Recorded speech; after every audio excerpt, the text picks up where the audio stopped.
ስራ ሰርቼ ስራዬ አይባረክልኝም ደሞዜ አይበረክትልኝም የምንል ሰዎች ይሄ ቪዲዮ ለእኛ ነው። አዎ እሰራለሁ፣ እለፋለሁ፣ እደክማለሁ፣ ነገር ግን ስራዬ አይባረክልኝም ደሞዜ አይበረክትልኝም የምንል ሰዎች አደራ ይሄ ቪዲዮ እንዳያመልጣችሁ። ምክንያቱም ለዚህ ችግር ትልቁና ዋና መፍትሄ የሆኑትን አንድ ቅዱስ አባት ዛሬ እናዘክራለን። ይሄ ብቻ እንዳይመስላችሁ ዛሬ የምንዘክራቸው ቅዱስ አባት ልጅ ለሌላቸው ልጅን የሚሰጡ፣ ስራ ለሌላቸው ስራን የሚሰጡ፣ ሰላቢን ሟርተኛን መተተኛን አጥፍተው ስራን ድካምን ላበትን ደሞዝን የሚባርኩ ቅዱስ አባት ናቸው። እኒህ ቅዱስ አባት በኢትዮጵያ ብዙ ቤተክርስቲያን የላቸውም። ነገር ግን በአዲስ አበባ አካባቢ ጫጮ አካባቢ አንድ ቤተክርስቲያን እንዳላቸው ሰምተናል። ይሄ ቤተክርስቲያን መካነ ሰማዕት ቅዱስ አግናጢዮስ ቤተክርስቲያን ይባላል። አድራሻውንና ስለ ቅዱሱ አጥር አድርጌ አቀርብላችኋለሁ። ታዲያ እናንተም አደራ የተለመደ ትብብራችሁ ኮፒኒክ ማድረግ እንዳይረሳ። ቢያንስ አንዳንድ ጊዜ ሁለት ጊዜ 3 ጊዜ ኮፒኒክ በማድረግ ለሁሉም ሰው እንዲዳረስ አድርጉልኝ።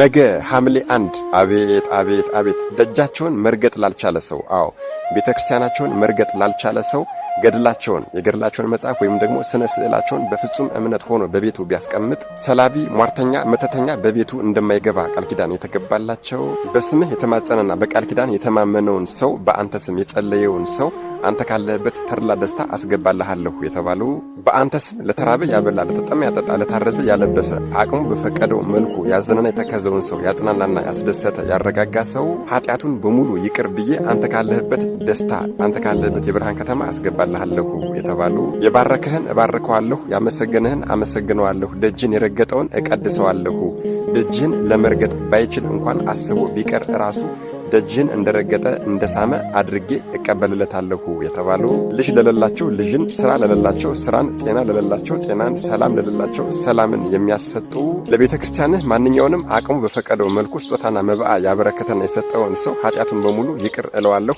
አንተ ያለህበት የብርሃን ከተማ አስገባልሃለሁ፣ የልቡን መሻት እፈጽምልሃለሁ የተባሉ እኒህ ሐዋርያዊና ሊቀ ጳጳስ የሆኑ ሰማዕት ገና በልጅነታቸው መድኃኔዓለም ኢየሱስ ክርስቶስን ያዩ መድኃኔዓለም ኢየሱስ ክርስቶስን ያቀፋቸው ጌታችን አምላካችን መድኃኔዓለም ኢየሱስ ክርስቶስ ራሱ በማቴዎስ ወንጌል ምዕራፍ 18 ከቁጥር 1 ጀምሮ እንደምናገኘው ትንቢት የተናገረላቸው በማቴዎስ ወንጌል ምዕራፍ 18 ላይ ተጽፎ እንደምናገኘው ደቀ መዛሙርቱ ወደ ጌታችን ተጠጉና በመንግስተ ሰማያት የሚበልጥ ማን ነው ብሎ ጠየቁት።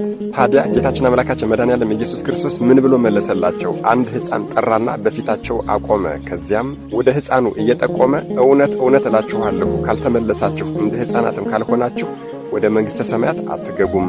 እንግዲህ እንደዚህ ሕፃን ራሱን የሚያዋርድ ሁሉ በመንግስተ ሰማያት ታላቁ ሰው እርሱ ነው ብሎ በዚህ በቅዱስ ሕፃን አስተምሯል። ይሄ ቅዱስ ሕፃን ደግሞ ዛሬ የምናዘክረው ቅዱሱ አባታችን ነው ማለት ነው።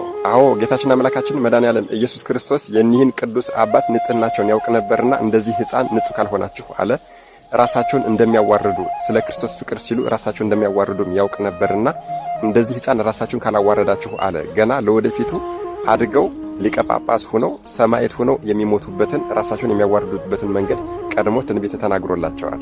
እሺ ወደ ቀደመ ነገራችን እንመለስና ከጌታችን እርገት በኋላ ሐዋርያትን የተከተሉ የቅዱስ ዮሐንስ ወልደ ነጎድጓድ ፍቁረ እግዚእ ደቀ መዝሙር የነበሩ ጌታችን አምላካችን መድኃኔዓለም ኢየሱስ ክርስቶስ ወደ ሰማየ ሰማያት ሲያርግ እርሱ የ5 ዓመት ሕፃን ነበረ።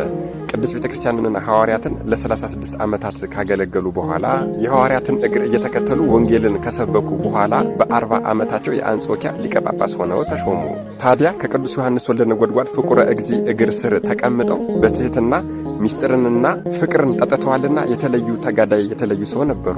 ምንም እንኳን የአንጾኪያ ሊቀ ጳጳስ ቢሆንም ከአንጾኪያ እየተነሱ እስከ እስያ ድረስ በመሄድ ወንጌልን የሰበኩ ሲሆን በአካል መሄድ ያልቻሉባቸውን ቦታዎች ደግሞ እንደ መምህራቸው እንደ ቅዱስ ዮሐንስ በጦማር ወይም ደግሞ በክታብ አስተምረዋል። እኒህ ቅዱስ አባት ምንም እንኳን አካላቸው በጾም በጸሎትና በስግደት የተቀጠቀጠና የተንገላታ ቢሆንም እንኳን ግርማቸው ግን ገና ሲያዩአቸው እጅግ በጣም ያስፈሩ ነበር። ከነገር ሁሉ በኋላ ግን የወቅቱ ቄሳር ጠራብሎስ አስጠርቶ ብዙ አንገላታቸው፣ ብዙ አሰቃያቸው። መሞት ባልቻሉ ሰዓትም እጅግ በጣም ግዙፍ ለነበሩ ታስረው ይቀለቡ ለነበሩ ለታላላቅ 2 አናብስት አሳልፎ ሰጥቷቸዋል። እነዚህ የተቀለቡ የኖሩ ክፉ አናብስት ቀሳውስትም መጡና ከኒህ ቅዱስ እግር ስር ሰግደው እግራቸውን ልሰው ከፍ ብለውም በኋለኛው በሁለት እግራቸው ቀጥ ብለው ቆሙና ወደ ላይ እጃቸውን እንደሚዘረጋ ሰው እንባቸውን እያፈሰሱ በኒህ ቅዱስ ፊት ቆሙና አንደኛው አንበሳ አንገታቸውን ቀስ አድርጎ ሲነክሳቸው፣ አንደኛው አንበሳ ደግሞ ዝቅ ብሎ እግራቸውን ወይም ደግሞ ሰኮናቸውን ተረከዛቸውን ነክሷቸዋል። በዚህም ምክንያት ነፍሳቸው ከስጋቸው ተለይታለች ማለት ነው። በዚህም የተነሳ ቅድስት ቤተክርስቲያናችን ምጥው ለአንበሳ የተሰጠው እያለች ታከብራቸዋለች። እኒህ ሊቀ ጳጳስ ሐዋርያና ሰማዕት ቅዱሱ አባታችን ቅዱስ አግናጤዎስ ነገ ሐምሌ 1 የዕረፍት በዓላቸው ነው። እኒህ ቅዱስ አባት በኢትዮጵያ ብቸኛ የሆነ ቤተክርስቲያን ድንቅ ተአምር የሚያደርጉበት ቤተክርስቲያን እንዳላቸው ይታወቃል። ይሄውም መካነ ሰማዕት ቅዱስ አግናጤዎስ ቤተክርስቲያን ይባላል። የሚገኘውም በሰሜን ሸዋ ሰላሌ ሀገረ ስብከት ከአዲስ አበባ በቅርብ ርቀት በጫንጮ ከተማ ቆሬ ሮባ በሚባል ስፍራ ላይ ይገኛል። እንግዲህ የሐዋርያዊ ሊቀ ጳጳሳት ሰማዕት የቅዱስ አግናጤዎስ ምጥው ለአንበሳ የተሰጠው ቅዱስ አባት ቤተክርስቲያን በኢትዮጵያ ይህንን ብቻ ነው ያየሁና የተረዳሁት። ሌሎች ካሉ በኮሜንት ሴክሽን ታስቀምጡልናላችሁ ማለት ነው። የሚያውቁትን ለማያውቁት ማሳወቅ በጎነት ነውና አደራ በሚቻላችሁ መጠን ይሄ ቪዲዮ በደንብ አድርጋችሁ ኮፒ በማድረግ ለሁሉም ሰው እንዲዳረስ አድርጉት። ለቤቱ አዲስ ሆናችሁ ፎሎ ማድረግ እንዳይረሳ።